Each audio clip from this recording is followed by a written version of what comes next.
Pessoal, o governo brasileiro já trabalha com a possibilidade da instalação da CPMI do INSS para investigar os escândalos no Instituto. A Luciana Verdolim vai trazer as informações para a gente agora, porque a estratégia do Planalto é ocupar cargos e ter voz ativa no colegiado. Num primeiro momento, não queria que a CPMI acontecesse, mas viu que não vai poder impedir porque a oposição veio com um movimento forte, as assinaturas foram recolhidas. E agora, Luciana Verdolim, como é que essa estratégia vai funcionar? Conta aí, minha amiga, bem-vinda. Boa tarde, Cine, boa tarde a todos. Olha, oficialmente o Palácio do Planalto continua contra a CPI, mas admite que ela deve realmente sair do papel. São muitas assinaturas e muita pressão, inclusive da sociedade. O ministro da Previdência esteve ontem no Senado e disse que pessoalmente é favorável, mas tem o problema do ressarcimento. Não pode, a CPI não pode deixar que essas investigações do Congresso Nacional interfiram, por exemplo, no cronograma que não existe de ressarcimento dos valores desviados de aposentados e pensionistas. Como os governistas já estão sinalizando com a possibilidade de apoiarem a Comissão Parlamentar Mista de Inquérito, querem também ocupar espaço. Falam em obter ou a relatoria ou a presidência da CPI. Gostam mais da ideia da relatoria. E já tem nome, inclusive, sendo sondado, sendo provavelmente colocado ali da deputada Tabata Amaral. E a avaliação que se faz nesse momento é de que seria extremamente importante, segundo os governistas, investigar, mas investigar tudo, não só as irregularidades agora, mas também as irregularidades na administração anterior. Então, o que se vê dentro do Congresso Nacional nesse momento é uma guerra de versões, né? Cada um dizendo, o problema começou lá atrás, no governo Bolsonaro, antes, inclusive, no governo Michel Temer. A oposição diz que tudo bem, começou, mas deu um boom.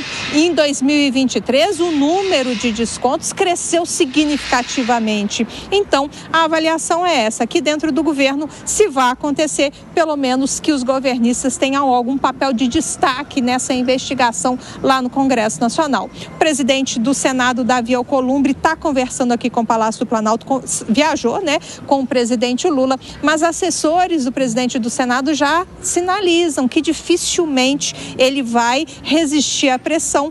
Pode atrasar um pouquinho, mas dificilmente vai tentar barrar essa comissão parlamentar mista de inquérito. Por isso, a expectativa é de que ela seja, o requerimento seja lido em plenário. Não tem ainda uma data. A expectativa é de que as pressões aumentem, pode acontecer na semana que vem.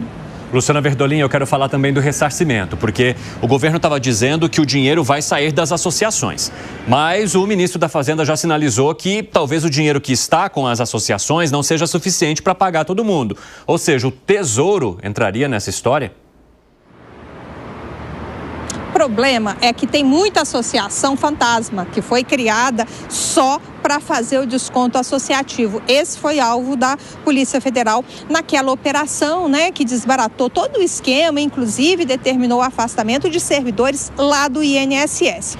As associações que existem, que são legais, elas já avisaram que não vão ter dinheiro para devolver. E pior, como os descontos associativos estão suspensos desde o mês passado, sem esse dinheiro, essas associações dizem que vão quebrar e demitir os funcionários. E o que o governo está contando nesse momento? Como avalia que vai ser difícil garantir recursos dessas associações, está contando com dinheiro bloqueado pela Justiça. Esse dinheiro também demora, mas o presidente do INSS, Gilberto Ala, recebeu até a gente ontem lá no INSS, ele disse o seguinte: o INSS sabe que vai demorar, sabe que isso precisa tramitar na Justiça, a investigação da Polícia Federal nem acabou, mas é importante ter uma sinalização de que vai ter pelo menos um dinheiro lá na frente, se agora for utilizar recursos públicos do próprio cofre, né, da Previdência Social.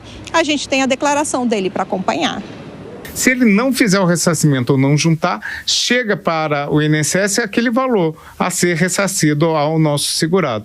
E aí a gente vai ter uma expectativa de quanto e para quantas pessoas. E daí a gente pode ver se o valor já apreendido, se o valor já segurado junto à Justiça é o suficiente para ressarcir o nosso segurado, ou a gente tem que procurar outras fontes de custeio. A Advocacia Geral da União já ajuizou a ação pedindo o bloqueio não só dos bens dessas instituições, mas dos seus sócios e de empresas que sejam coligadas. A ideia é a gente garantir o bloqueio para ressarcir os nossos aposentados e pensionistas. Podem ser meses para poder liberar, assim como também pode a Justiça cautelarmente autorizar a utilização de recursos financeiros em dinheiro que já foi apreendido, dinheiro que foi bloqueado, ou também a venda antecipada dos bens, para você poder ressarcir posteriormente.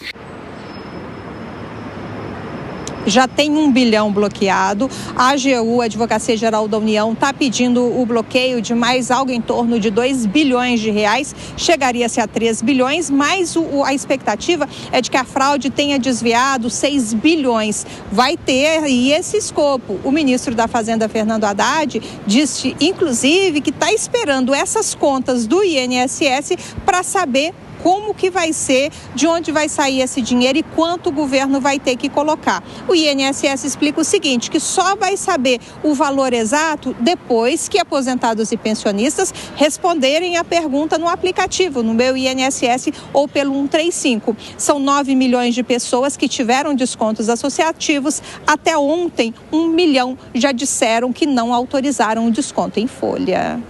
Obrigado, Luciana Verdolim. Ótimo trabalho para você em Brasília. Já já conversamos mais no nosso 3 em 1. Alangânia, eu vou te fazer uma pergunta bem tradicional. E você, eu imagino, também vai dar aquela resposta já conhecida. Quem vai pagar essa conta? A gente. Aqui. A mesma turma de sempre. É a gente e a audiência que nos assiste. Por quê? Você já esperava? Claro. Quantas vezes a gente não falou isso aqui no 3 em 1? Não, mesmo vendendo todos os bens lá adquiridos pelos sindicalistas, etc., você não vai conseguir ressarcir 8 bilhões de reais, Evandro, por baixo. Como é que você vai ressarcir tudo isso? Além do que, você tem complicações burocráticas, operacionais e jurídicas, né? Não é tão simples fazer isso, mesmo que tivesse toda essa quantia. Como não tem essa quantia, o que o Tesouro vai ter que fazer? Por meio dos seus impostos, que é a gente, né? Vai ressarcir o aposentado. E o aposentado paga 2 vezes essa conta, Evandro, porque ele foi roubado, né? E ele também está pagando por isso. Ele está pagando pelo próprio roubo, porque o dinheiro também vem dele por meio de impostos e contribuições. Gustavo Segré, como isso te parece? Ou como você avalia a maneira como que o governo está lidando com essa situação? Até então, dizendo que as associações é que pagariam a conta. Nós já desconfiávamos que isso não seria possível. A questão é, os beneficiários não podem esperar. De alguma maneira, eles vão precisar receber e, neste caso, o governo é que vai se responsabilizar por tudo? O governo não tem como se responsabilizar. Ele continua preocupado. Aliás, curioso seria a palavra, curioso. Porque o INSS, em dia 14 de março de 2024, colocou uma portaria número 162, indicando que ele não assumia nenhuma responsabilidade por descontos que os beneficiários pudessem ter e colocassem alegadamente, seria fraudulentos. Ou seja, ele tirou a sua responsabilidade através de uma portaria. Eu não sei, confesso, não sei. Mas alguém poderia levantar a mão e dizer, peraí, não dá para o INSS devolver, porque tem essa portaria. E essa portaria, estando válida, e até agora o que me consta, está válida, permite que o INSS tire a sua responsabilidade. Para voltar a ter a responsabilidade e não incurrir numa questão de infração para uma norma que já existe, deveria revogar essa normativa. E até agora não foi feita. Mas, de qualquer forma, tem algumas entidades que tiveram descontos favorecendo com crescimentos exponenciais de descontos para beneficiários que não estão na investigação e que não estão na penhora de bens. E eu gostaria de saber por quê. Porque tem parentes aí do governo que parece que essas entidades não estão sendo investigadas. Eu, como sociedade, gostaria de entender por quê. Ô, Fábio Piperno, o presidente do INSS disse que são 9 milhões de pessoas notificadas, mas que não seriam 9 milhões de pessoas que receberiam de volta os benefícios que foram, ou os descontos que foram feitos, porque muitas, de fato, aceitaram fazer esse tipo de negociação com o sindicato. Mas assim, a amostra principal e a amostra do que já foi coletado até agora de respostas enviadas pelo aplicativo mostram aí que mais de 98% disseram que sequer sabiam que esses descontos aconteciam. Ou seja, de 9 milhões, um número muito próximo do total deve ser atingido, ou seja, bilhões e bilhões de reais. Sem dúvida. Sabe aquela história atribuída ao Sócrates? Outros falam que saiu do Platão do quanto mais sei que nada sei. É muito Isso explica muito aí. Eu acho impossível, nesse momento, quantificar quantos milhões de pessoas foram de fato lesadas, quantos são aqueles que concordaram e, vejam, 1 milhão de pessoas já recorreram então ao sistema e claro, faltam 8. Então, desse universo de 8 milhões, a gente vai ver o que vai sair. Agora, veja, você tem, por exemplo, associações criadas em 2020 que tiveram aumentos exponenciais.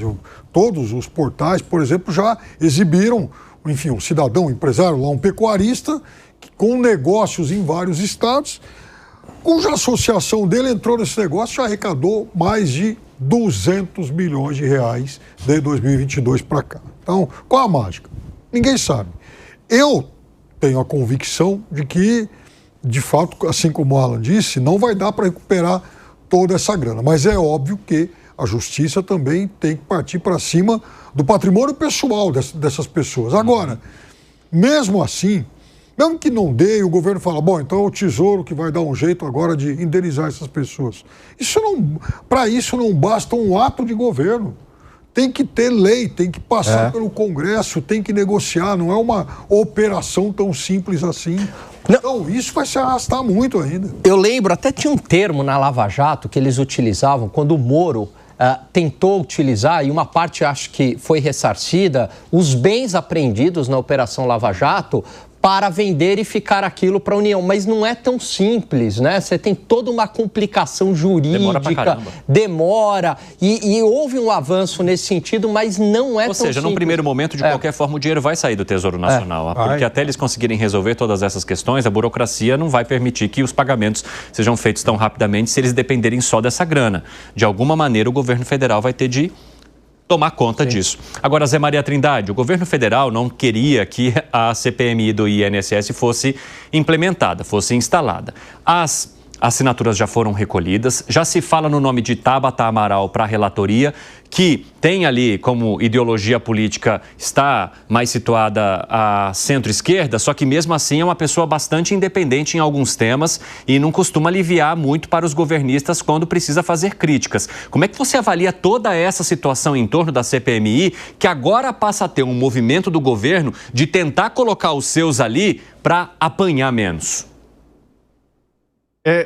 Esta é a tentativa de acordo, né? Colocar uma pessoa que não seja tão vinculada com a oposição de uma maneira tão obstinada e também que não seja tão obstinada na defesa do governo. Só que o PL está querendo relatoria ou presidência e tem razão. Foi o partido que fez todo o esforço para criar esta comissão parlamentar de inquérito. O governo já sabia que a CPI seria instalada e é uma questão de tempo. A última tentativa foi da ministra Gleisi Hoffmann, que procurou o presidente do Senado, Davi Alcolumbre, exatamente para ver ali as possibilidades de não instalar a CPI. A conversa foi muito franca, aberta. Já há precedentes de senadores que vão ao Supremo e obrigaram o Senado a instalar uma CPI. Ou seja, o regimento do Senado é muito claro. Da Câmara ainda tem aquela história de a fila, né, de 5 comissões em funcionamento. No Senado e no Congresso, que é o caso desta CPI, uma CPI mista do Congresso, é muito claro. É obrigatório o exercício da CPI, ou seja, a instalação, quando o requerimento é apresentado. Falta ler. A sessão do Congresso mais próxima está marcada para o dia 27. E aí o presidente do Senado respondeu a Gleisi Hoffmann de que pode atrasar a instalação. De que forma? Atrasando a sessão do Congresso para a leitura do requerimento, né? A partir da leitura do requerimento, os partidos começam a fazer as indicações. Qual é a dificuldade do governo? É que o governo não tem partidos nas mãos ali para indicar maioria dos senadores e dos deputados, né? Os partidos, mesmo esses partidos que têm ministros ali na esplanada, os líderes não vão indicar entre eles, né, dentro do partido, governistas. A tendência é indicar a oposição ou, no máximo, dividir. Metade governista e metade oposição. O governo não vai conseguir maioria nesta CPI. Pois é, o governo já não consegue aproveitar muito a sua base, esse centrão que acaba ocupando sua base nos momentos de interesse deles, né, para alguns temas que são relevantes. Imagina para a CPMI do INSS, que está caindo como uma bomba para todo mundo e que ninguém quer relar a mão para não se sujar também, Gustavo Segré. Que aí tem um risco também, porque a pessoa pode estar na CPMI supondo que está tentando atenuar o impacto para o governo. Não vou falar defender, atenuar o impacto do governo. Mas ele não sabe o que está por baixo. Quando começar a fazer uma escavaçãozinha e quando começarem os testemunhas a apresentar, os testigos aí dizer, eu sei disso, eu sei daquilo, vai e pode complicar o governo muito mais do que está hoje. Vai ser muito difícil para o governo justificar porque agora tem interesse da CPI ou CPMI, quando há uma semana atrás eu não queria saber, falavam de CPMI e todo mundo vazava. Mesmo que o governo se empecine em culpar o governo anterior, vai ser muito difícil salvar a pele de a incompetência de ter sido avisado em junho de 2023 o ex-ministro Lupi não ter feito nada. E agora, como aparece essa investigação da Polícia Federal, não tinha mais como esconder. Por que o que foi feito agora não foi feito em 2023? Por que não pararam essa sangria de descontos? E aí sim, teria a possibilidade de jogar a culpa no governo anterior, porque todo esse desmande, crescimento de 700 milhões para 1,2 bilhões em 2023 e 2,8 bilhões em 2024, e não sabemos o valor de 2025, esse poderia ter sido evitado, em defesa das pessoas, dos beneficiários do INSS. E o governo não fez nada. E eu recomendo, para não divulgar a minha rede, vou divulgar uma outra, que está Marcel Van Hatten. Está tomando todos os depoimentos de 2019, quando todos os deputados e alguns senadores do PT foram contra a medida provisória e a lei 13.846 antifraude. Mesmo que o governo Bolsonaro tivesse sabido, como o Piperno fala, e não tivesse feito nada, essa lei poderia ter feito alguma coisa. Mas todos do PT foram contra, defendendo os sindicatos. Sindicatos que agora estão até o pescoço para tentar justificar como é que eles fizeram essa falcatrua. Ô Piperno, a gente sabe que a responsabilidade é compartilhada, porque o problema não começou especificamente neste governo. Começou lá atrás, passou por outros governos, inclusive do ex-presidente Jair Bolsonaro. Mas você entende que essa perda de timing que o Segré acabou de mencionar aqui pode custar caro para o governo Lula? Bom, primeira coisa, que a perda de timing, óbvio que ela tem um custo político, sim, porque o ministro Lupi, ele foi alertado e ele demorou para agir, demorou 9 meses. Então, é óbvio que isso respinga, sim, no atual governo. Não foi no atual governo que essas associações que mais arrecadam foram criadas, mas é fato que elas aumentaram a arrecadação.